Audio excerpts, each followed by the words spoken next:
inviting me. There you go. For inviting me out today. Thanks for everybody that is here today in the rain. It's a little bit chilly, so thanks for coming out. Hopefully we can learn you some things. So, my name is Jennifer Sawyer. I'm with Team MVP. I'm also the women's team captain. I am also the director of the Climax Club Women's Disc Golf League out of Climax, Michigan, and I'm also the co-director of the Michigan Women's Disc Golf Series. I've been competing in sanctioned tournaments since 2008. I've been competing professionally since 2014. Now, who here has been playing for more than a year? More than 5 years? More than 10 years? Who here feels like they got it all figured out? Yeah, if you put your hand. I knew there'd be some smart ass. Nobody's got it all figured out. Golf is a game of constant learning and improving, and even the top pros out there are always working on improving their own game. Like for me specifically, I'm working on like engaging my hips more, keeping my non-throwing arm by my side and a neutral head. But I'm not here to talk about what I'm working on. I'm here to talk about control today, as control and accuracy are going to be an important aspect of your game. You will shave more strokes having more control and accuracy than you will being able to bomb 400 feet all the time. Now, everyone loves to see those big bomber shots, but how often do you actually come across that on a course? Is not very often. You're usually shooting through trees, trying to hit a gap, shooting out of the woods, shooting around a bush. That's usually what you're doing. So in order to gain more control and accuracy, that's going to come from proper form and disc selection. And a couple things you can do to work on that is slow down your run-up, work on your standstills, and practice. Obviously, practice is important to improve any skill set that you're trying to work on. But practice is not just going out and playing around with your buddies. As fun as that is, it's not effective practice. It's just like putting practice. When you go out to putt, you can putt how many times in 15 minutes? You putt a lot in 15 minutes. More than the 18 times you probably will on the course, right? Same thing in the field. You can throw 100 shots in an hour as opposed to the 18 drives you'll throw on the course. So in order to actually have effective practice, a couple things that I do when I go out is, for one, warm-up stretch. Don't ever like throw cold. Especially when you start getting older, you start feeling it everywhere, and it's no good, and it doesn't do any good for anybody. But what I like to do is I start on my most understable putters and work up to my most overstable drivers as a warm-up after I've stretched. And I categorize all my discs into an A, B, C category, where A is overstable, B is neutral, and C is understable. So I know I'm working on that particular shot. If I know I'm working with an understable disc and I'm working on a hyzer flip, I know that that's what I'm doing. If I'm working with an overstable disc and I'm working on a flex shot, that's what I'm doing. So I'll throw my whole set, and then if I'm working on something specific, say I'm trying to improve my sidearm or something, that's when, after I've gone through all this, thrown all my discs, when I'm warmed up, that's when I'll start working on whatever I'm out to practice for. If you're working on form changes, you kind of just want repetition. You want to get comfortable throwing with your new change, because when you change something in your game, it feels so awkward. It feels so weird, and you just have to power through it and keep going. Now, when it does come to proper form, who here is a standard backhand player? The X step. Who here knows what the X step is? Who here knows the purpose of the X step? Go fast, isn't it? No. No. The purpose of the X step is to engage your lower body, because throwing is a full body movement. It's not just with your arm. So there's basic 4 steps to your basic X step. And when I first started learning it, I grew up with a dance background. I danced competitively since I was very young. And does anyone know what a grapevine is? Hey, somebody does. So that's kind of how I pieced it together, because a grapevine is just this. So that's what I knew from dance. So in an X step, it's 4 basic steps. It's left, cross, left, reach back. And this reach back position, this is your loaded position. This is where you get your power from.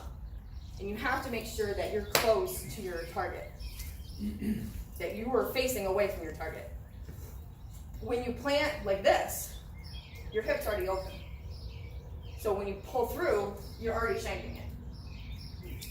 You are also taking away all the power you just set up. So you're undoing your entire X step. You went through all that movement for nothing, essentially. So once you get to that loaded position, the timing is initiated from your lower body. It's all from your lower body. So if you twitch with your hips, your arm will come through. Your head will come through. You can't not, because this other shoulder is going to bring your head up. So the timing comes from the hips. You're driving with your elbow, and then you're following through. All the way. Don't ever stop the follow through, because then you're taking away that line that you're trying to put on it. The line in your angle is all a flat, linear motion. So you're trying to throw a flat shot, you're starting here and following through on that same line. If you're trying to throw a hyzer shot, you start here and you follow through on that hyzer line. So if I start here and I follow through here, what's going to happen? It's just going to go straight. It's not going to follow this hyzer line that I intended with my head. So if I'm trying to throw that hyzer shot, and there's trees to the right, I'm probably going straight into the trees, because I just took away that angle on the follow through. I just talked a lot, so are there any questions on the X step in your basic form for a backhand thrower? Oh, makes sense, right? It is a full body movement. You can't just go out and throw with your arm and expecting to bomb. That's just not what happens. So, when it comes to disc selection, that's another very important aspect to disc golf. It's very, there's a lot to consider when it comes to disc selection. What are you going for? Are you going for max distance? Are you going for control? Are you going for, is there a wind shot? Are you tired? Are you hungry? Do you need a juice box? You can't throw hungry. You can't throw tired and expect the same result. So, who here knows the rule of 35? Ooh, all right. So the rule of 35 is a way to gauge what speed disc you should be throwing for your optimum skill set currently. So you take your max distance and you divide it by 35, and that's the speed class you should be throwing. 350 is really great because it's easy math and math is hard. So 350 divided by 35 is 10. So if you max out at 350 feet, the highest speed driver you should be throwing is a 10-speed driver. Try it with anything else. Somebody have a calculator on their phone handy? Give it a shot. 250 divided by 35. I don't know how to work this thing. I put everybody on the spot here. Pull out your phones, do math. 7.14. 7.14, so that's a 7-speed driver. So if you max out at 250 feet, your optimum speed class is going to be a 7. It is. It works. If you're maxing out 400 feet, 400 divided by 35, I know the answer, but I'm trying to get you to engage. It's 11, right. So it's 11 speed driver. If you're throwing 600, 700 feet, 500 feet, come up here and finish this, because, I mean, you can throw the 14 speed drivers, you're doing all right. But it's very important to choose what disc best fits your skill set. If you try to throw something too fast, you're going to give yourself bad habits that are going to be hard to unlearn. If you're trying to force something over all the time, how are you ever going to learn how to throw flat and straight? It just doesn't happen. So if you stick into that speed class that is best for your skill set, you have more success. Until you build up more power, correct any form issues you're working on, until you start throwing farther and you can start throwing those higher speed discs. Does that make sense? The Rule 35 is it's a really great tool, because it really can show you where you should be in driving. And another thing when it comes to disc selection is considering, like I said, what you're going for. It's very tempting to throw the latest and greatest high-speed driver that your favorite pro throws. Everyone knows what's in Macbeth's bag, and they want to throw that too because they see it doing so well for them. Just because he can does not mean you should. That's just plain and simple of it. Disc selection is important. You also have to consider where you're throwing to. So it's not just if you're throwing max distance, if you're trying to hit a gap, it's where are you landing?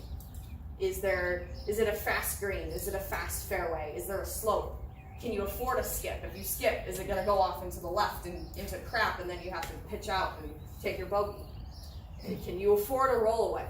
You just have to consider where you're landing. And it's not always on the green, sometimes it's in the middle of the fairway. When it comes to landing softly, what's important sometimes is just to disc down. Now, you might think that you're going to be losing a ton of distance, but you're going to be gaining a whole lot more control. And sometimes it's better to just pitch it out 250 feet to a better landing zone, so then you can crank it up to the basket. So don't feel like you always have to throw a driver off the tee. Getting familiar and getting to know your putters and your mid-ranges off the tee is very important. It will also show any flaws in your form because they're more susceptible to little changes and tweaks and wrist angles and when your timing's off, and it'll flutter out of your hand, and you'll see your problems when you start trying to throw putters. And you start solving those problems, you'll start seeing the benefits of that. So throw your putters, throw your mid-ranges. Consider where you're landing. I guess any questions on that? Speed doesn't necessarily equate to distance. It does. Obviously, a faster speed disc is going to go farther when you have the proper power to throw it farther. So if you don't have that power, you're not going to get that distance out of it. If your fairways are going the same distance as your drivers, you're not there. That's why. It's because either your form and your timing or your power is not there yet. So a lot of times it is beneficial to just disc down instead. That's where your skill level is. And that's okay, we all started somewhere. I mean, I used to do a pirouette when I started. Like literally, I would throw and whoo, like I would turn in my follow through just because, like I said, my dance background, and it's just what happened to my body when I tried to throw for the first time. And it only went 100 feet. So we've all been there in the very beginning when you learn. I remember when I first learned the different discs and stabilities and trying to study the chart and decide what disc was right for me. It's overwhelming, I get it. But if you narrow in on what you know will be good for you and limit your options, you'll have less to try out and you'll limit your bag. And that gives you less options, so you make less wrong choices. So you learn less discs better than having more discs you don't know as well. So that's my tip, is also keep it simple. KISS, the keep it simple, stupid method. That's how it goes. Now, approaching the basket is also going to be very, very beneficial. What Coach Luna has always told me, Luna Disc, I don't know if, I'm not in Michigan anymore, so nobody knows who Luna Disc is, but he's a big force in Michigan when it comes to disc golf, and he does a lot for the sport, for kids, teaching kids, etc., etc. What he's always told me is every shot 150 feet or less should always land 10 feet from the basket. If you're always landing 10 feet from the basket at 150 feet or less, you don't have to putt. That's my favorite kind of putt. You don't have to do it. You will shave more strokes being zoned in that distance than, I don't know, just trying to bomb it out all the time and figure it out once you get there. When it comes to those approach shots, it's important to land softly because you don't want to, skip up, roll away, you're worried about that. You want it to land softly. And a great way to practice that is to play catch with your buddy. I'm sure you see a lot of people doing that, warming up for tournaments and stuff. That is because you're not really gonna totally fling it at your buddy. I mean, you might, but that's not effective practice. Playing catch with your buddy 100, 150 feet from each other will help you get that motion down where it's just landing softly, it's easy to catch, and it comes back to you. You don't have to walk over there and pick it up. So playing catch is a very great way to practice this approach shot. When it comes to form on that, how to get it to land softly, there's a couple things. Is you want to make sure that your wrist is above your elbow when you throw. That'll make the nose up, and so it'll plop down instead of just like flinging it right at it. But you have to make sure that you're also following through. So it's really just a lofty shot. And so then when you're out on the course, you just pretend like you're playing catch. I literally do this all the time myself. Because I'm like, all right, just playing catch. And it takes a little bit of pressure off you because you're used to it. You just envision your buddy or whatever and do the best you can to mimic that throw. Playing catch is a very great way to practice those up shots. Now let's say you're 100 feet, 150 feet from the basket, but you're behind a bush. Now things get a little tricky, right? You're not just able to throw a standstill approach shot like normal.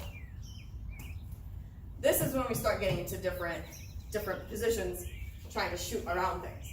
So does everyone know the patent pending? Yeah. Pretty much. So the patent pending is when your back is to your target. And what you have to remember with this is that all your power is coming from your lower body, just with driving and everything else, but even more important in an uncomfortable position. And what I tell people a lot is to try to keep like a 90-degree angle or as close to it, because you'll have more stability. You can fling a little bit better when you're lower than when you're up here. You're kind of limited. So if you get down in it a little bit, you'll have a lot more power to work with to really get into that throw. But before you actually start choosing your patent pendings or whatever, it's important to check all your lies, whether you can sidearm, drummer out, whatever is in your skill set. Make sure you take the time to check all the options. Because then you know you're choosing the right thing. You don't have to wonder about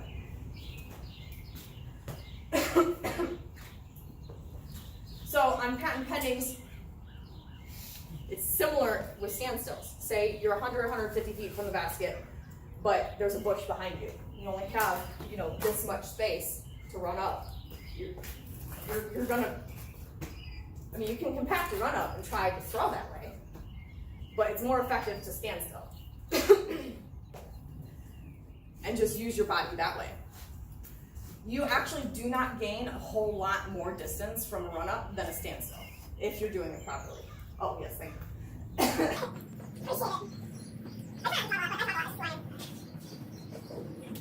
So when it comes to a standstill, it's a great tool to have in your bag. I'm sure you guys, who here plays Win It Off? Yeah, the pads are icy, you've got snow up to your ankles, you don't always have a run up. So having a standstill is a very effective way to reduce the problems around you. And the same applies to the standstill as like a patent pending or anything, is everything's coming from your lower body. You're setting yourself up the same way you would with an X step, where you're here, you're in a loaded position, and you just twitch through with your hips. You have to make sure that you are aiming with your shoulders and your hips. You're not aiming with your eyes or your arm. Your arm can go any which way. You're aiming with your hips and your shoulders, because that's where your body is set up to aim. Now when you do aim, are you aiming toward the basket? No, you're not always. Because you know your disc is gonna finish left, or finish right if you're a lefty, or if you're side up, whatever your disc is, it's going to finish on that fade line. So you have to aim to where you want the disc to turn or fade. So if it's an Anheuser shot, you're trying to get around some trees down the fairway, the basket's right there, I'm aiming here. I'm not aiming here, because then I'm just gonna end up over there. You want to aim to where your disc is gonna turn. So a fade, you're gonna aim over here and let it come in. So when you do a standstill, I like to make sure that that is where my body is actually set up. You might think that you are, because you're looking that way, but here, I'm not. If I'm trying to throw to Zach right now, I'm not. I'm off. So I'm already not setting myself up correctly. Just gotta turn a little bit and make sure my body is aimed properly. Because that's where your aim comes from. Your whole throw is from your body. No other way to put it. So what I thought we would do is everyone grab their mid-range putters and we're gonna throw some 100-foot shots. Oh, they're excited. You want to be confident and comfortable in this range. And throwing with your wrist above your elbow is going to make it land soft. Now obviously, when you're putting a little bit of an angle on it, with the nose up, it'll slow it down, so this selection probably won't matter so much.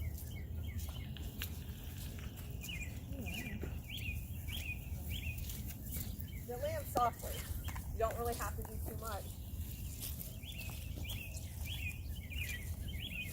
You get it there. You're not trying to put a lot behind it, so step up. But don't try so hard.